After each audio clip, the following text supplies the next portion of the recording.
Good evening. I'm David Nicholas. Next here on CMU Public Television, more conversation with Michigan House Speaker Republican Representative Kevin Cotter, and that's here tonight on Capitol Report. Welcome to Capitol Report, a weekly discussion with your elected officials on the issues and concerns that affect you.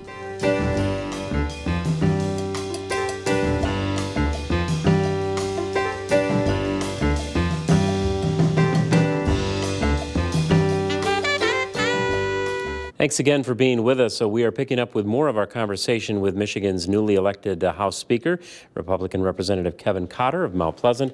Thank you, Mr. Speaker, for agreeing to stay on and continue with a long list of things that we had to cover here in the onset. Happy to do it. Let's kick off the third quarter. You were elected to a third term to represent the 99th District in November, and at that point, perhaps the timing, no one could be certain, except probably you, before officially seeking a position or expressing interest as House Speaker. What did then Representative Kevin Cotter see as some of the unfinished work from a past term or even the total of the previous two terms in Lansing, things that you had wanted to see maybe get done in this third term? You know, one of the biggest things for me is the continuing to pay down the debt of the state. This was actually a big surprise to me when I was first elected. You know, we all know that Michigan is actually required by our Constitution to pass a balanced budget each year. And so it makes sense. You know, we pass balanced budgets, we live within them, there shouldn't be any issue. We are also allowed to carry debt. And we have a significant amount of debt. Actually, when we started 4 years ago, it was over $50 billion with a B dollars that the state had debt on the books. And we've taken some pretty good steps to this point to make some progress in paying that down, but there's still a lot of work that needs to be done there. And so that's what I see as one of my priorities for this next term is what can we do to accelerate the payment of that debt. Governor Snyder has mentioned this many times. Often it comes across as a joke, but it's actually very serious. And he says, you know, if you want a really cool job in the year 2038, run for governor, because that's the year that we have the equivalent of our mortgage burning party. So 2038, you look, that's actually, you know, that's less time than a new 30-year mortgage that's issued today. 24 years from now, we'll have that paid off if we maintain the discipline. And I look at that and say, not only do we need to maintain the discipline, but what can we do to accelerate that? And that's what I'll be working on. For those that don't know how all of the procedures and the protocols work in Lansing, you are not only a representative of a district, but you now have the added duties of being speaker. How can that work for those, a Civics 101 question, if you will, in terms of you putting forward the measures that you wanted to see done as an individual lawmaker and yet still as the manager of the body as House Speaker? How does that balance, how does that work? You know, it's certainly a different job description now. I certainly, and still, you know, foremost for me is making sure that I'm doing the work that I need to do to represent our district. It's been a tremendous honor for these last 4 years to represent citizens of Isabella and Midland counties, and I look forward to continuing that. I think now I have even greater responsibility as we're looking at not only how a given situation affects the district, but how it affects all of the state.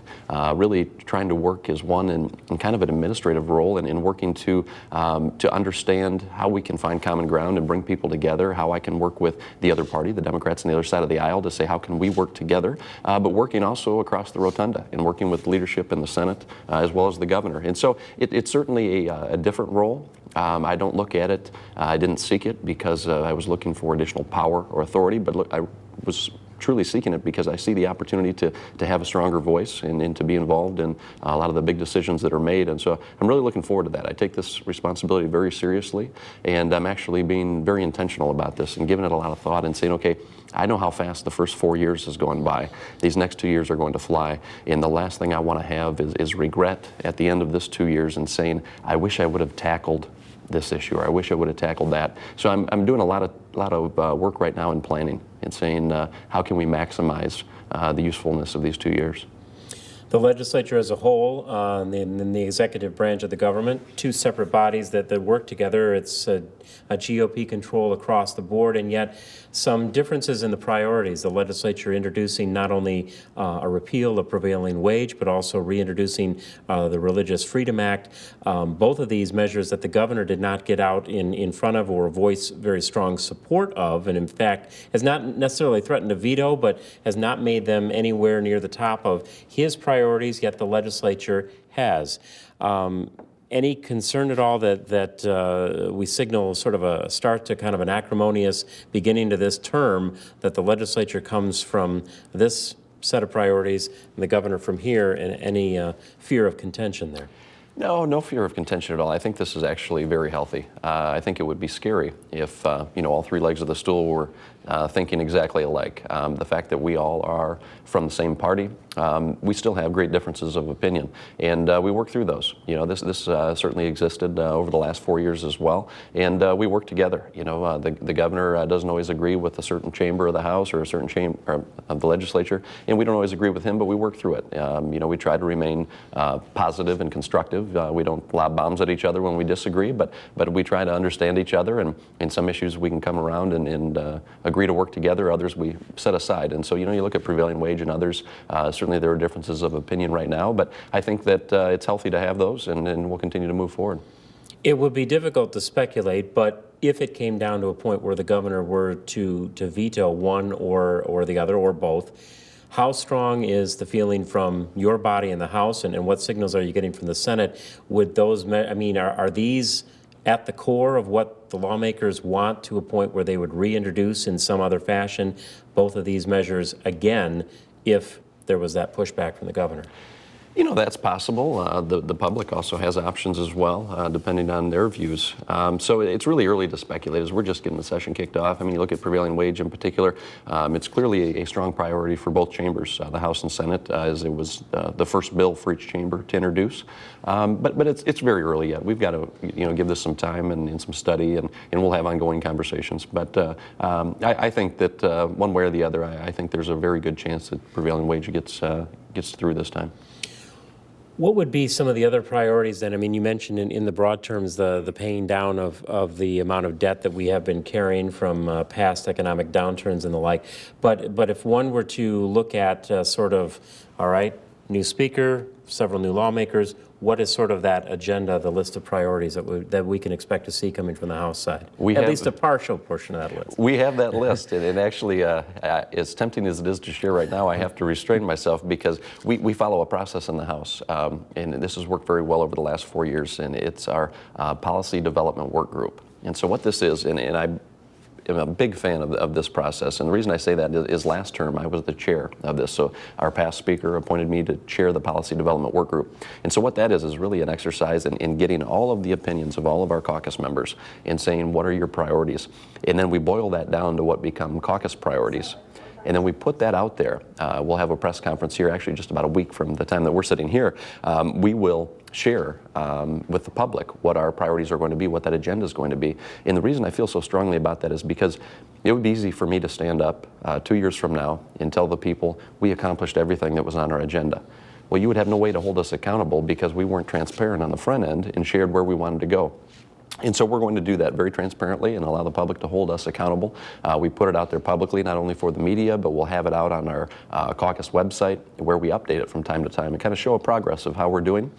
So about a week from now, we will post that. Probably by the time this airs, it'll be public. And I just don't want to get out in front of the caucus at this point, as we're putting the final touches on it. No top 5, no top 10, and we can't count. Okay. Well, I'll share with you that we've talked about some of them already. All right.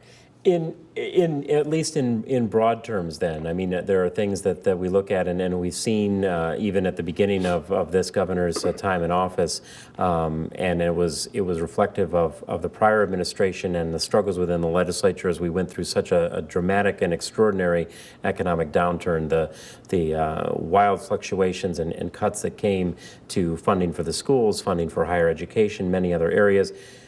Hoping that the worst of those days are behind us, in a broader sense, is there a move potentially to stabilize some of those things for the broad term, for the long term rather, along with hoping that we can secure the long term funding for roads? Are there issues in general that we just want to see if we can smooth it out so that we don't have some of these wild fluctuations that can happen? Yeah, we're looking at that right now, and we continue to look at the forecasts that are given to us from economists as to what we can expect to see in Michigan. And as we look at to plan actually multiple years out, we pass a budget 1 year at a time, but we're always looking further down the road. And what we continue to see is continued, steady, slower than we'd like to see, but it is continuous growth. And so we want to get to that point of having things smoother, to kind of minimize the spikes in the valleys. And so one thing that helps us do that is the fact that we have continued to use what we call our rainy day fund. We've continued to build that up. So that's there when we do have the next downturn, not if, but when we do. We know it'll happen someday. We'll have that fund from which to draw from.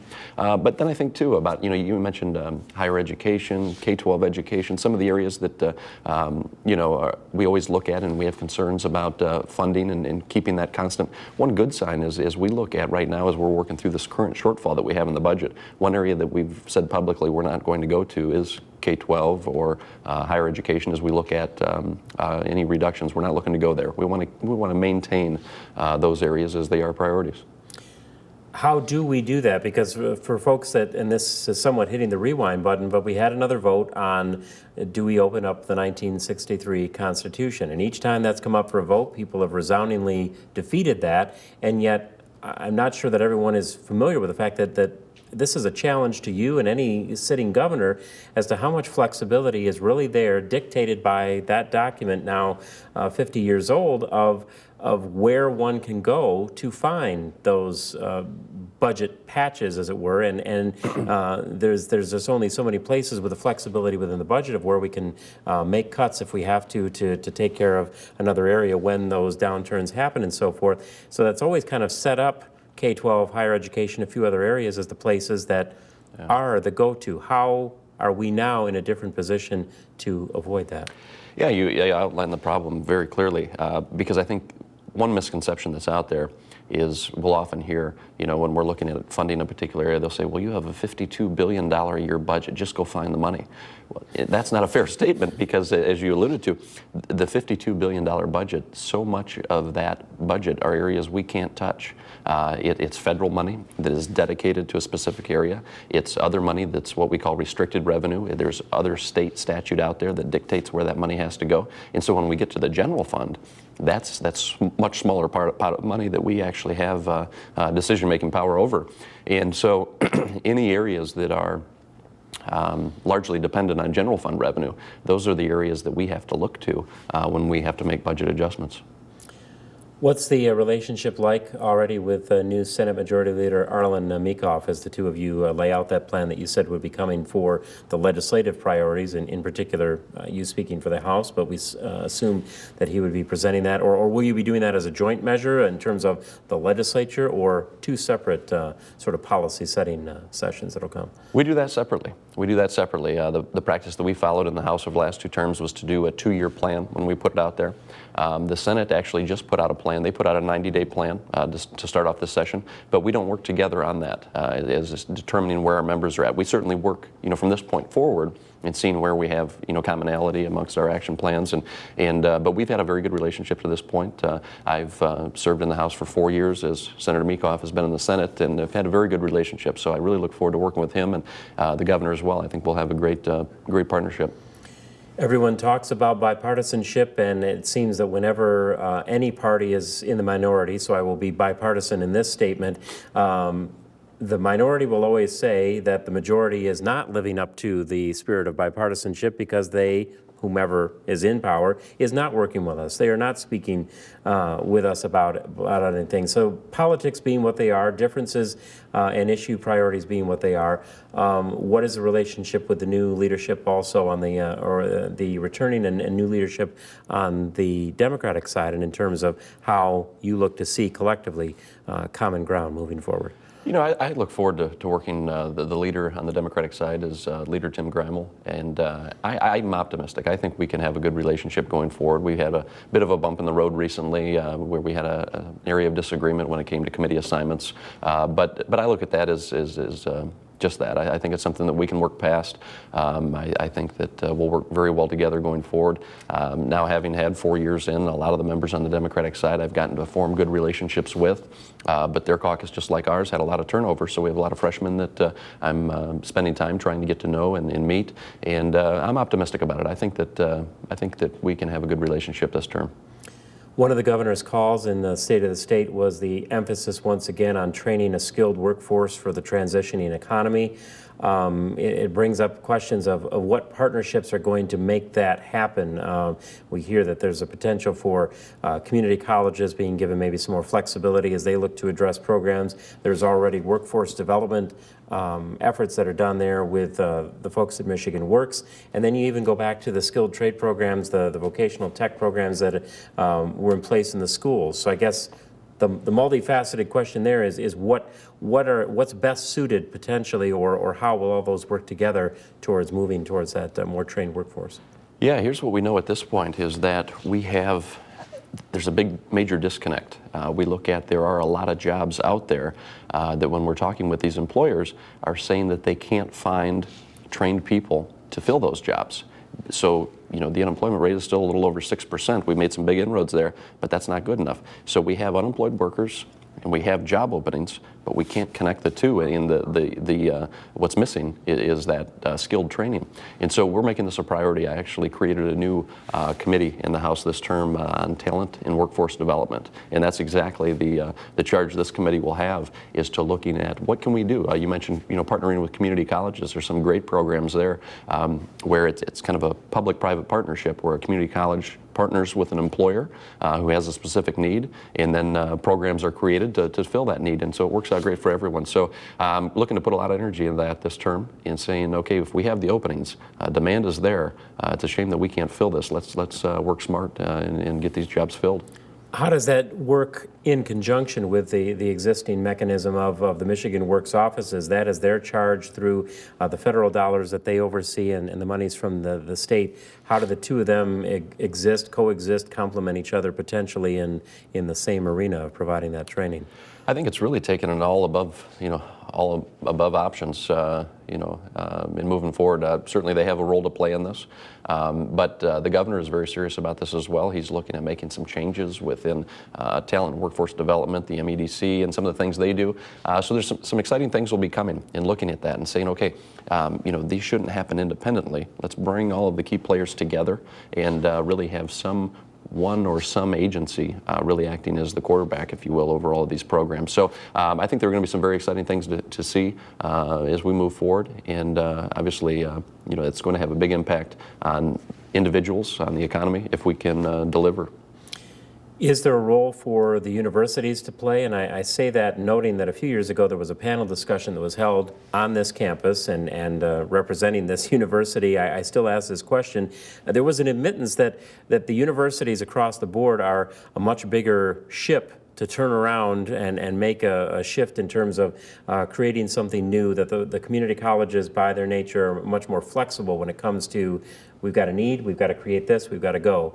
How do you see a complementary or exclusive relationship there in terms of both higher ed entities being able to provide those opportunities for that training to take place? Yeah, I think our public universities have a big role to play in this. We look at Central Michigan University, some exciting things they're doing right here. There's a lot of talk about STEM, science, technology, engineering, and math. These are all areas where there is a lot of demand, and we're seeing our universities respond to that. As you mentioned, it does take time to respond, but I think they're doing a very good job. And so, whether we're looking at our four-year universities, whether we're looking at community colleges, whether we're looking at other technical job training programs, it really is an all-of-the-above strategy. And there are a lot of positions that we need filled, and if we're giving it the attention, I believe we can have a big impact. Where are the biggest needs? Because this brings the question all the way down to the K-12 level, the calls for the changes in the curriculum and maybe what has been abandoned as we've seen shifts, or perhaps even from budget programs and budget decisions and being able to fund these. But the vocational tech programs that we've seen present in the K-12 schools, what's the state of those across the state in terms of the district still having those facilities, having those instructors, and given curriculum demands, are there young people coming out that may be able to move into some areas of some skilled trade work simply by what they can gain through that experience at the high school level, even before perhaps moving on for perhaps a 2-year program at a community college? Yeah, we've started this process already, and I think there's more that we can do. Last term, we made a couple of changes, small changes to what's known as the Michigan Merit Curriculum. And so going back several years ago, there was a change made in that curriculum that really, I felt it forced all students to, toward a 4-year college education, which is a great thing. But are we forcing students, some, to an area that they don't want to pursue? And I think that our curriculum was doing that, and by doing that, we take away, I mean, the schools have so much to work with, and if we're telling them they have to teach students this, then that takes away from other technical programs. I think when I was in school, we had so many more options. We had not only wood shop and welding classes and electrical wiring, these are all courses I took, and had a great passion for, and I think that we really toned down, the students' ability to get excited about those areas if we, don't give them that exposure. And so we made a couple changes, and we said, okay, to the Michigan Merit Curriculum, we're going to give students and their parents the option to forego Algebra 2 or a second-year foreign language requirement if they want to pursue technical education. Now, in fairness to our schools, many of these programs have gone away because of the changes that were in place, and it's going to take some time for the schools to be able to respond, but our hope is that some of these opportunities can come back, and it's a decision that students and their families can make together to say, if I have an interest in a given area, I'd like to pursue that, and then maybe that's something that I pursue after graduation, is to go on and get some technical training. Maybe it is an associate's degree, maybe it becomes a bachelor's degree, but let's not try to force everyone down the same path. Does all this, and since the debate is still out there, plus or minus, how does this sync up with Common Core? When you look at then the federal policy over the top of all this, does this still allow us the flexibility within our state system to address those needs? To this point it appears to, but I guess really the message is stay tuned. It's such a challenge. You look at so many of the changes that are out there in education, so many others that are proposed, and I know educators look at this and say, just give us some consistency. It's continuous change. And my hope is that it's not change for the sake of change. We've got to be very intentional about this, and let's give some consistency so that our educators can respond, because these changes take time. And I know that from their perspective right now, it seems like, okay, before we even fully implement a change, then we're told to go the other direction. So we need to be very sensitive to that. And one final point on this, when it comes back to the issue of the legislature introducing the potential ban for the ban of the prevailing wage, the governor said he didn't favor that necessarily for one reason. He felt it might discourage some from seeking some of these careers in the skilled trades. Is he right when making that claim, or how do you see the two of those working in conjunction? I look at it as we owe it to the public to have a very in-depth conversation about what prevailing wage is and what it isn't, and what savings are attainable. You mentioned previously an Anderson economic study that was out there. A separate study by the same group showed that if we made this change and did away with prevailing wage as it applies to school construction, looking at university construction, K-12 construction, that the amount of savings would be $224 million per year. $250 million nearly that could be saved if prevailing wage were repealed. I look at that and say, okay, we've got to dig into these numbers and find out if that's true. Should we have a system that is inflating construction cost of 10 and 15 and maybe even more percent? Is that fair to the public? So we have to understand why we have prevailing wage currently and what the implications of it are. And so, I look forward to having that discussion this term. We've made it a priority in the House, as has the Senate. And so I want to let facts guide this discussion. Let's take the emotion out of it, and that's what I plan to do. Questions on civil rights sometimes ignite the greatest debate. We just have a few moments left, but looking at not only the reintroduction of the Religious Freedom Act, which has been couched in those terms, but also later this year when Ohio, Kentucky, Tennessee, and Michigan will be at the forefront when the same-sex marriage cases go to the U.S. Supreme Court. Where do you think the state stands in terms of recognizing we had a 2004 voter-approved amendment that did away with same-sex marriage? Now the debate has made its way all full circle back to the court. Where do you see Michigan in the future when it comes to settling this? As we look at same-sex marriage, I think at this point the legislature does not have a role to play in that. You mentioned the history. It's squarely before the court now. It's going to go to the U.S. Supreme Court.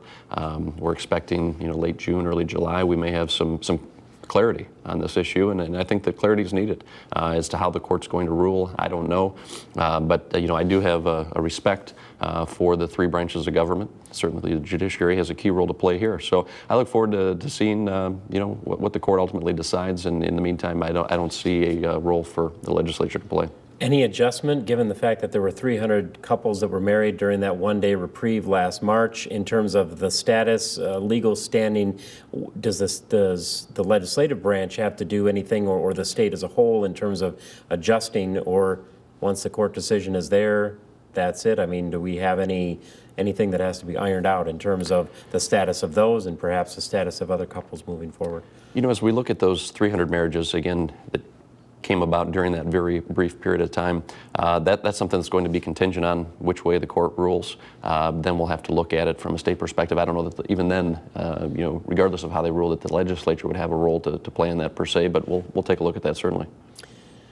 We do appreciate the time, some extended time to cover obviously a big issue like the roads that we talked about in large measure last week, and then continuing on with all of these other items moving forward. But there's a lot going, especially with the position you now hold as a House Speaker. We do appreciate that. Congratulations once again on that appointment and election by your peers, and we'll wait for all of the busy discussions to move forward in the state as a whole. Thanks again. Thank you so much. I really appreciate it. We've been speaking with Michigan's newly elected House Speaker, Republican Representative Kevin Cotter of Mount Pleasant, and we do once again appreciate his time as well as your time and attention here to Capitol Report. The program will be repeated this coming Saturday at 6:30 p.m. and all of our programs in due time then also making their way to our website, WCMU.org. Click on television and then there to the link for Capitol Report. I'm David Nicholas. On behalf of all of us here, thanks again for being with us, and we'll talk again. You've been watching Capitol Report. Join us again as your elected officials speak to your concerns on current issues.